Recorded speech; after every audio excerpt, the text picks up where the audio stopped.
tumba zamboyo ava misamoy yana bingongola ngabia kole yana bingongolo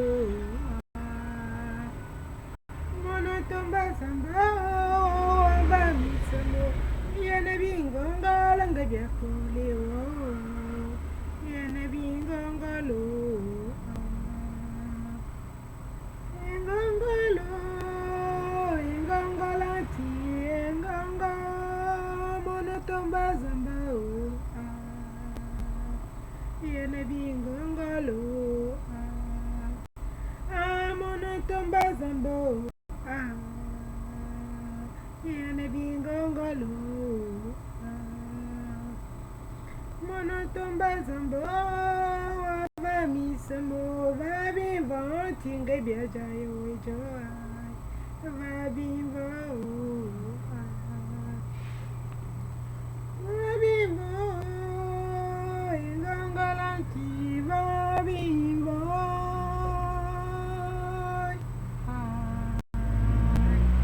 va bivo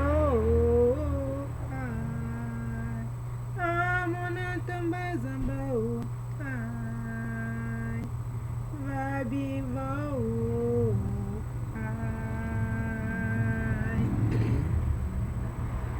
Bonjour à tous et à toutes. Les mots sont difficiles à sortir quand je vois certaines choses. Et je remercie d'abord Dieu, d'où la petite chanson que j'ai chantée en patois. Je remercie Dieu parce que je lui avais demandé de nous aider pour les voleurs du Cameroun qui volent l'argent pour venir s'implanter en Europe.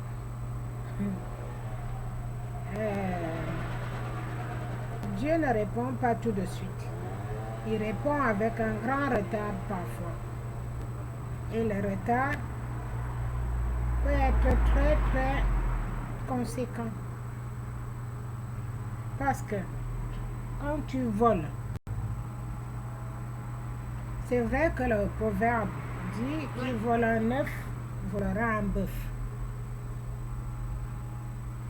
D'habitude, au Cameroun à l'époque, pour avoir 1 million, c'était beaucoup. Moi, je n'ai même pas vu 1 million avec les yeux. Le seul jour que j'allais avoir 1 million, c'est quand j'ai gagné au loto et le monsieur m'a volé encore les billets. Je parle de ça dans mon livre. Le monsieur m'a volé mon billet. Quand je suis allée dire à maman que je voulais te faire la surprise, j'ai gagné 1 million. 1 avec 6 zéros, parce que moi-même je ne connaissais même pas ce que c'est. 1 avec 6 zéros, c'est sorti à la loterie nationale. Le monsieur, il m'a pris le ticket et il m'a remboursé mes 200 francs. Mais il n'a pas mangé cet argent.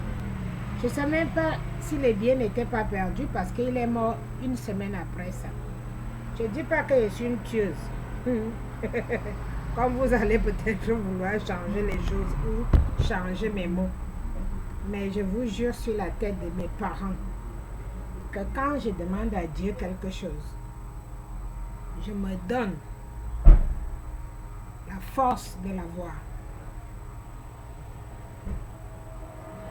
Je demande avec ferveur, avec tout mon cœur, avec tout mon âme, pour le bien des autres. Je suis bien sûr à Cannes, comme vous l'avez bien remarqué. Mais à Cannes, je ne vole pas. Je travaille dur, des jours et des nuits parfois, pour arriver à pouvoir payer le loyer. Juste pour rester à l'abri, pour ne pas être SDF. J'aurais pu faire comme les autres, l'argent facile. Ça m'attire, ça attire pas mal de filles, mais moi, ça ne m'attire pas. Il y en a partout. Des fois, on me propose. Mais donner son cœur à Dieu ne veut pas dire faire semblant. Quand tu fais semblant avec Dieu, tu ne fais pas, c'est pas avec lui que tu fais semblant. Tu fais semblant à toi-même. Et tu te mens à toi-même.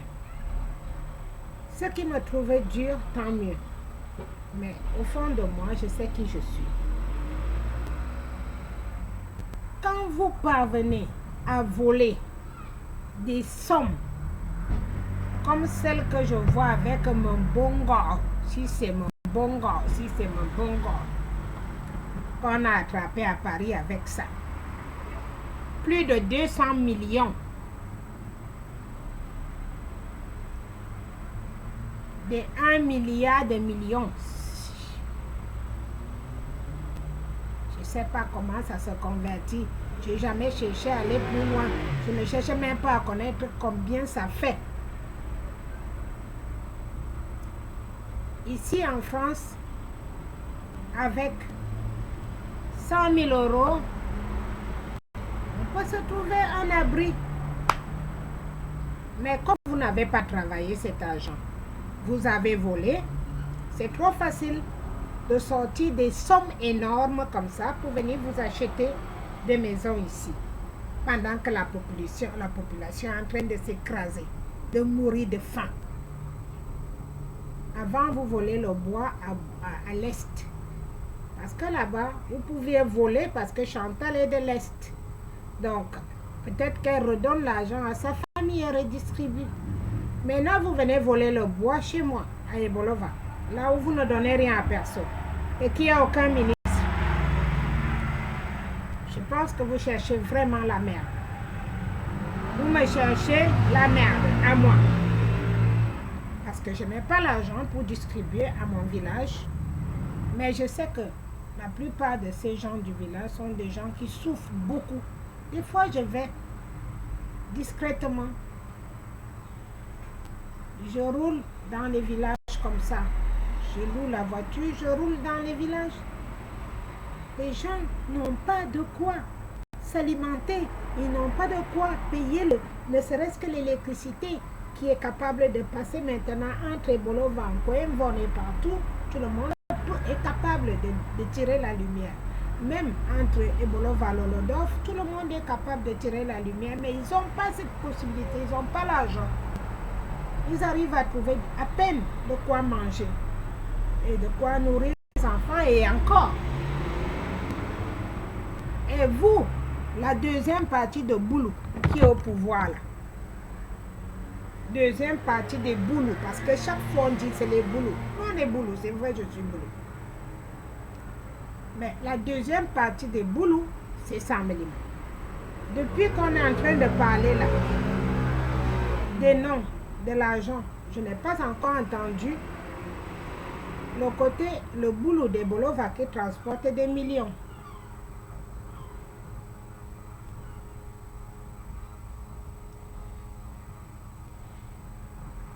C'est dommage. Parce que les Blancs ne vous ont pas demandé de l'argent. Vous voulez vous montrer, vous voulez vous faire voir, vous voulez vous acheter, vous voulez acheter la notoriété que vous n'en avez pas. Parce que vous n'avez pas travaillé cet argent, vous volez à la population la plus pauvre. Et que vous venez mettre ça ici en France, j'en connais ici qui ont volé depuis de longues dates. Et que cet argent qu'ils ont volé, ça pourrit, leurs enfants deviennent fous, soulards, bêtes à gâter l'argent parce qu'ils n'ont pas connu la douleur, la souffrance. Pour trouver l'argent, il faut travailler, il faut réfléchir. Et vous leur donnez cet argent comme si c'était des papiers et ça fait qu'ils ne connaissent pas la valeur, ils ne connaissent même pas pourquoi ils doivent travailler pour avoir cet argent. Et ça fait que les populations, eux, qui n'ont rien, déjà ils n'ont rien à manger, ils n'ont même pas de quoi payer la scolarité pour leurs enfants. Ils devront quand même payer les taxes. Le peu de cacao qu'ils vendent, vous leur prenez les petits miettes qu'ils ont eu, qui ne ressemblent même pas à 1 million. Et les miettes là, ça fait miettes plus miettes plus miettes. Chez les Bamileke, vous les assassinez direct. Parce que c'est eux qui ont les commerces. Hein? Chez les Bamoun, pareil, vous leur mettez dedans, Fumbot, machin, truc, c'est eux qui font la tomate et tout. Moi, j'étais Bayam Salam, attention, hein, parce que quand je parle des choses, c'est des choses que je sais et que j'ai vécues. Un peu, vous emmagasinez des milliards et vous venez les déposer ici en Europe. Pendant que la population a faim, que les enfants ne peuvent pas aller à l'école. Vous n'avez pas honte. vous mourrez, vous tous comme des bêtes, comme des chiens. Parce que Dieu n'aime pas ça. Dieu du ciel n'aime pas ça. Vous n'avez plus d'âme, vous n'avez plus de cœur. Regardez comment les gens meurent. Les chiens tombent, les trains tombent, les gens s'écrasent. Même les chemins de fer ne fonctionnent plus. Et les routes se cassent en deux, les gens sont émiettés, les camions cognent, et les petites voitures s'écrasent, les autres mettent par Ben Sikin. Franchement, vous croyez que vous aurez quoi après ça? Rien du tout. Même pas la mort vous méritez. Vous ne méritez même pas la mort. Parce que moi, dans ces conditions-là, ce n'est pas la mort qui doit vous prendre. C'est la souffrance, la longue souffrance que vous aurez. Peut-être une maladie qui va vous emporter pendant des années de souffrance d'abord. Parce que mourir, c'est trop facile. C'est trop facile. Quand vous faites du mal, vous ne devez pas mourir tout de suite. Et je vous jure, j'ai prié Dieu que ça soit comme ça. Pas tout de suite, on ne meurt pas vite dans ces conditions-là. Souffrir pendant longtemps pour voir comment c'est, comment ça s'explique la souffrance. Comment, parce qu'il y a beaucoup d'entre vous qui volez là, vous n'avez jamais souffert. Vous ne savez pas ce qu'on appelle souffrance. Vous n'avez jamais dormi affamé. Vous n'avez jamais passé votre vie à demander qu'est-ce que mes enfants vont manger demain. Alors, dans ces conditions, on vous arrête, on arrache l'argent, on vous met en prison. Moi, je m'en fous même de la prison. Je dis, dans ces conditions, il faut que si c'est le sida, il te prend tranquille et tu vas mourir à petit feu, petit à petit et longtemps. C'est-à-dire, tu ne meurs pas sur la tête. Le mental doit rester vivant. Le mental doit rester vivant. Et tu vois la souffrance, comment elle est en elle-même. Et quand tu mourras, peut-être que Dieu te redonnera une deuxième chance pour revenir sur terre. Et là, tu comprendras.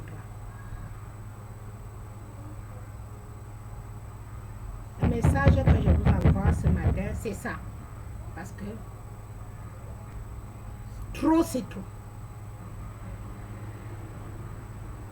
Vous n'avez pas de cœur, vous n'avez pas d'âme. Vous n'avez pas de tête, vous êtes rien, vous êtes nul, vous êtes con, vous êtes des objets, vous n'êtes pas des personnes. Les gens comme ça ne doivent pas mourir. Mourir, c'est trop facile, hein? Vous savez la mort. La mort, c'est un repos. La mort, c'est un repos, mais moi, je ne veux pas que les gens qui souffrent meurent. Non, c'est facile. Les gens qui font du mal, ils ne doivent pas mourir tout de suite. Ce sera facile. Parce que quand tu es mort, ton âme s'envole. Il va aller à l'enfer, mais tu n'es plus là. Tu ne vois pas les situations. Il faut les assumer, les situations. Ça veut dire que tu es là comme ce qui provoque les guerres des pays malheureux, de rendre les autres malheureux parce qu'ils ne veulent pas quitter le pouvoir et tout. On ne doit pas les laisser mourir tout de suite. C'est la seule solution. Aux États-Unis, il y a les prisons. On te met en prison pour 100 ans. 100 ans, c'est bon. On te nourrit. Mais tu es là. C'est la solution. Parce que si tu vas mourir tout de suite, tu n'auras rien compris. Et tu ne sauras même pas que tu as fait du mal. Donc, vaut mieux aller en prison pendant longtemps ou attraper une bonne maladie qui va rester sur toi, qu'on n'a même pas déjà qu'on n'a pas de soins. On n'a pas de soins pour des maladies comme ça. Elle reste longtemps sur toi. Tu vois comment la vie que Dieu a envoyée tout le monde pour vivre et que les autres passent leur temps à les exploiter, à les escroquer, à leur faire vivre l'enfer. Ces gens-là ne devraient pas mourir. Je prie pour qu'on vous envoie des maladies à long terme. Tu pars pas vite. Tu restes là avec nous. Mais tu es malade. Ça veut dire que tu vois la nourriture, tu ne peux pas la manger. Ce n'est pas parce que tu ne peux pas, c'est que tu n'as pas envie. Ton corps ne te permet pas de manger cette nourriture. Une malédiction, plus que ça, n'existera pas. Alors, continuons. Je suis là. Je vous regarde faire et on attrapera un à un. Un à un. Un à un. Et un à un. On verra ce que c'est que la souffrance. Parce que ne serait-ce que la prison, qu'on te mette juste en prison, être enfermé là, à chaque fois que tu dois aller voir le médecin, on te fait baisser ton caleçon, on te fait, tu baisses tes fesses noires là, à chaque fois que tu vas passer, soit chez un psychologue, soit chez voir quelqu'un qui vient te rendre visite. À chaque fois que tu vas sortir de ta cellule, tu baisseras ta vieille culotte pour qu'on fouille si tu n'as pas caché quelque chose sur toi. Et voilà, ce temps-là, je serai contente. Moi, je serai contente. Et les pauvres malheureux, ils continueront bien sûr à mourir de faim. Leurs pauvres enfants continueront bien sûr à ne pas aller à l'école parce qu'ils n'ont pas les moyens. Et nous autres, on finira toujours notre vie comme on est là, juste pour parler. Je ne peux pas faire plus. Le peu que je peux faire, vous voler encore tout. Tout ce que j'arrive à faire. J'envoie même juste un carton. Je paye au moins 100 euros. 100 euros. Les 100 euros là, j'aurais pu peut-être boire une bonne bière avec ça. Mais non, je vais envoyer un carton parce qu'il faut envoyer les Nivaquine, les trucs pour les gens qui ont besoin tout de suite d'être secourus. Ils n'ont pas d'autres personnes qui peuvent les aider. Merci.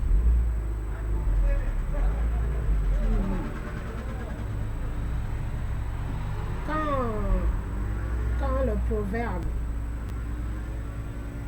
Boulou, il dit Ngo semis, il fait que non maman. Ngo semis, il fait que non maman.